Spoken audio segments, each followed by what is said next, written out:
ఈరోజు మామిడికాయ పచ్చడి పెడదామని మా ఫామ్కి వచ్చామండి. మేము వచ్చేసరికి మా వర్కర్ కాయలు కోసి ఉంచాడు. ఆ కోసిన కాయల్ని మేము వచ్చిన తర్వాత నీళ్ళల్లో వేసుకున్నాం. ఇలాగా ఒక అరగంట ఉంచుకోవాలి.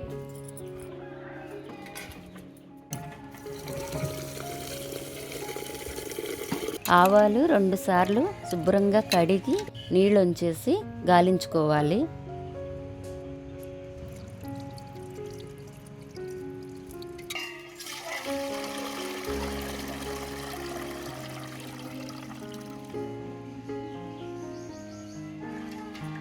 ఇలా గాలించడం అనేది వెనకటి పద్ధతి. నేను మా నాయనమ్మ దగ్గర నుంచి నేర్చుకున్నాను. ఇలా గాలించడం వలన మట్టి ఏమన్నా ఉంటే అడుగున ఉండిపోద్ది. చూసారుగా ఎంత మట్టి వచ్చిందో. నేను సన్న ఆవాలు తెచ్చుకున్నానండి.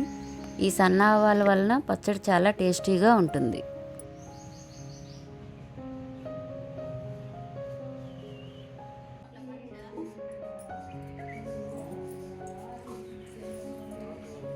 వడేసుకున్న ఆవాలని ఎండలో ఆరబెట్టాను.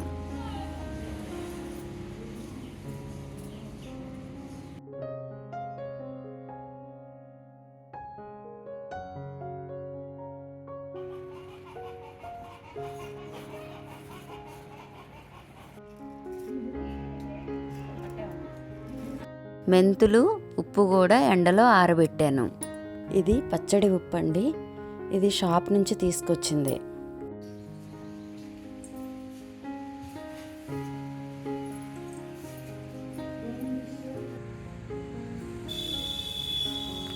నీళ్ళల్లో వేసిన మామిడికాయల్ని ఇలా తొడిమ దగ్గర కట్ చేసి శుభ్రంగా కడిగి మెత్తని క్లాత్తో తుడిచి ఆరబెట్టుకోవాలి.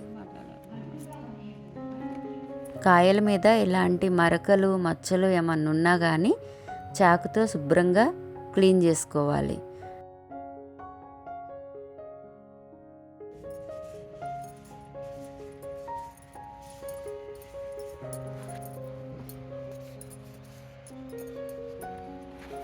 నాకు ఒక్కదానికే లేట్ అవుతుందని మా నాన్నగారు వచ్చి క్లీన్ చేసి ఇస్తే నేను తుడిచి ఆరబెట్టాను.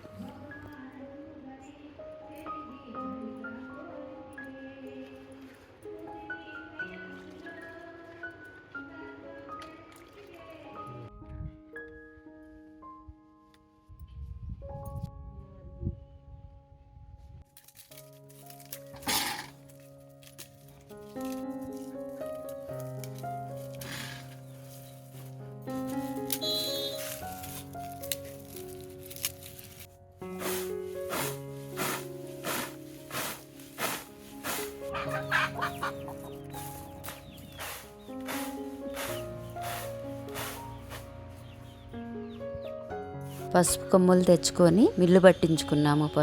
ఈ పసుపు వాడినట్లయితే చాలా బాగుంటుంది.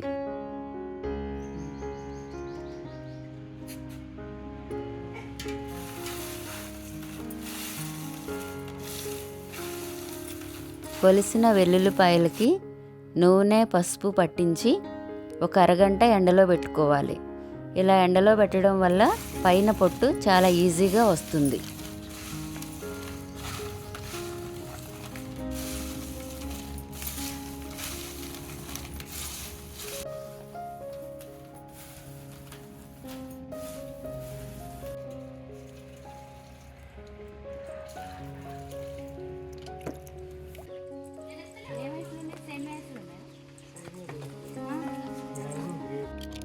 ఆరెంజ్ బాగానే ఉంటుంది. నువ్వేం తింటావు మరి?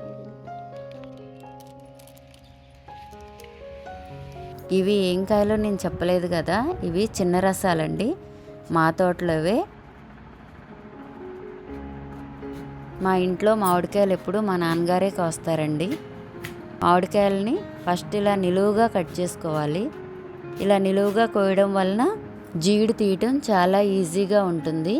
తర్వాత సన్నని పొర ఉంటుంది కదా, అది కూడా చాలా ఈజీగా తీసుకోవచ్చు.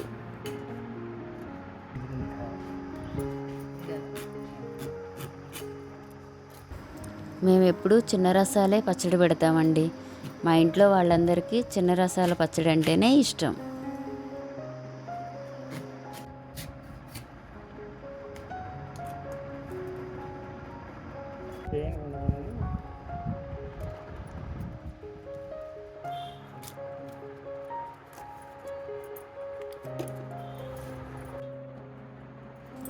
ముక్కలకున్న జీడు పొర నీట్గా తీసేసి ఆ తర్వాత చిన్న ముక్కలుగా కట్ చేసుకున్నాము.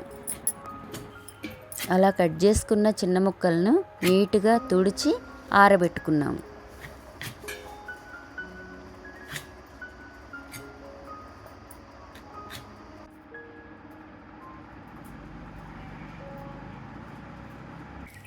ముక్కల్ని ఇలా ఆరబెట్టడం వలన ముక్క మెత్తబడకుండా ఉంటుంది. వెల్లుల్లిపాయలు ఇలా పొట్టు తీసి నూనెలో వేసుకోవాలి. నూనెలో వేయటం వలన వెల్లుల్లిపాయ పచ్చడి అయిపోయేంత వరకు కూడా మెత్తబడదు. ఎండిన ఉప్పుని ఇలా జల్లించుకోవాలండి. ఇలా జల్లించటం వలన కొలత కరెక్ట్గా వస్తుంది.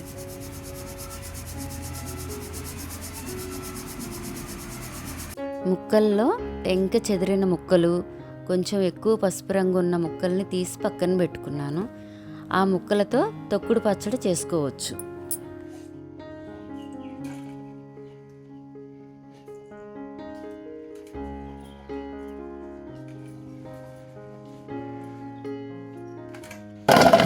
ఈ ముక్కలు కొలిసేదాన్ని మేము మానిక అంటామండి.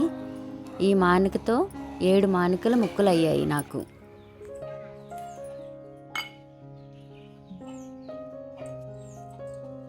కేజీ వెల్లుల్లిపాయల్లో సగం పూర్తిగా పొట్టు తీసి నూనెలో వేశాను.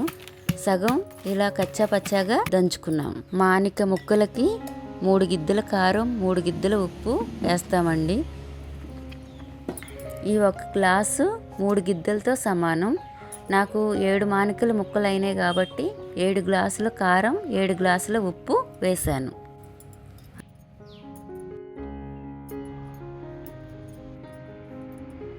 అర గ్లాసు కంటే తక్కువ పసుపు, అర గ్లాసు మెంతిపిండి, 2 గ్లాసుల ఆవు పిండి వేశాను. కచ్చాపచ్చాగా దంచిన వెల్లుల్లిపాయలు వేశాను.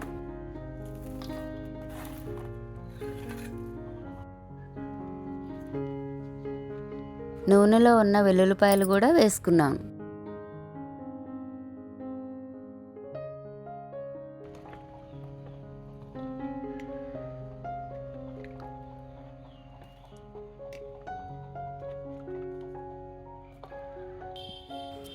ఉప్పు, కారం, ఆవుపిండి, మెంతిపిండి, వెల్లుల్లిపాయలు అన్నీ కలిసేలాగా కలుపుకోవాలి.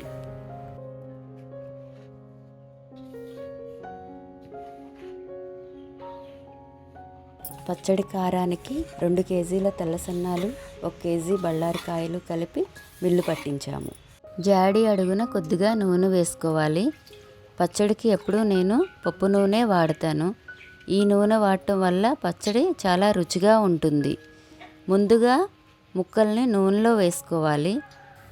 నూనెలో నుంచి తీసిన ముక్కల్ని ముందుగా కలుపుకున్న మిశ్రమంలో వేసి ముక్కలకంతా పట్టేలాగా కలుపుకొని జాడీలో వేసుకోవాలి. ఇలాగే అన్ని ముక్కల్ని నూనెలో నుంచి తీసి మిశ్రమంలో వేసి అంతా కలుపుకొని జాడీలో వేసుకోవాలి.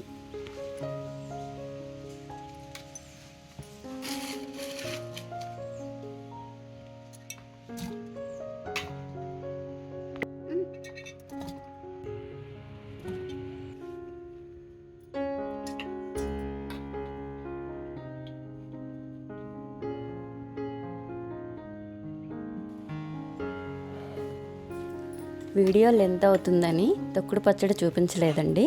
నెక్స్ట్ వీడియోలో చూపిస్తాను.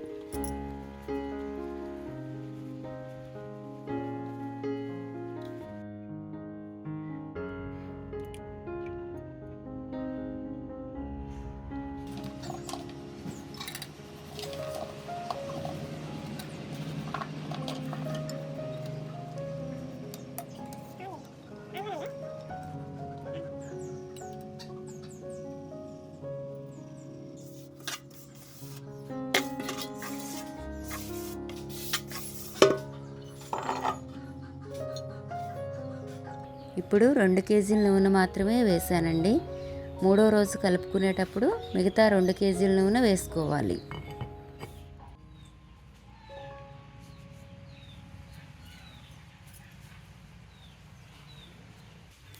నా వీడియో నచ్చినట్లయితే సబ్స్క్రైబ్ చేయండి. Thank you for watching.